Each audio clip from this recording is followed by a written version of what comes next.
After 11 weeks in office, President Trump just had his best 24 hours. His Supreme Court nominee was confirmed by the Senate.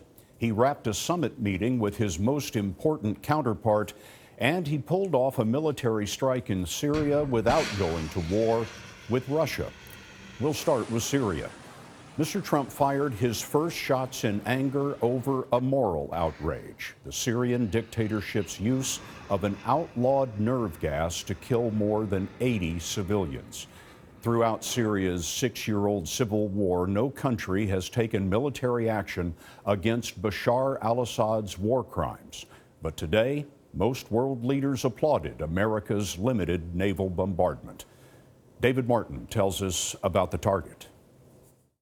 U.S. officials estimate 20 Russian-made aircraft belonging to the Syrian Air Force were reduced to scrap metal.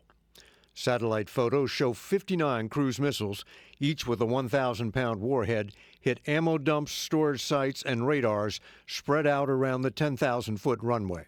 Commodore Tate Westbrook commanded the small Navy task force that launched the missiles. These were targets specifically associated with the Syrian government's capabilities to deliver chemical weapons, and had been specifically attributed to the recent attack against the civilians. Westbrook told CBS News he first was alerted for the mission on Tuesday.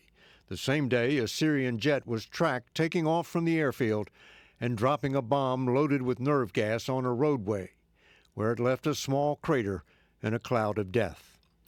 At the time, the destroyers Porter and Ross were some 1,500 miles away. I turned both ships around, and both ships maintained maximum speed to get in position all the way across the Mediterranean.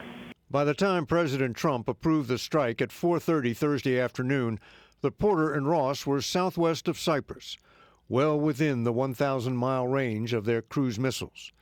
The command center for the operation alerted the Russians a strike was coming, but was not aimed at them. The Russians had helicopters and crews at the airfield, and the missiles deliberately avoided those locations. At 7:36 Thursday evening, the Porter and Ross began launching 60 missiles. One failed and went in the water. The other 59 flew different routes in order to reach the target at the same time. This is what it looked like from a distance, as shown on Syrian TV. Neither Syrian nor Russian air defenses tried to shoot the missiles down. We had no indications of any Russian intent to interfere with this mission. U.S. intelligence believes the Syrian regime resorted to chemical weapons in a desperate attempt to stop opposition fighters from capturing key terrain. It is still investigating whether Russia, the regime's protector, had anything to do with that chemical attack. Scott? David Martin at the Pentagon tonight. David, thank you.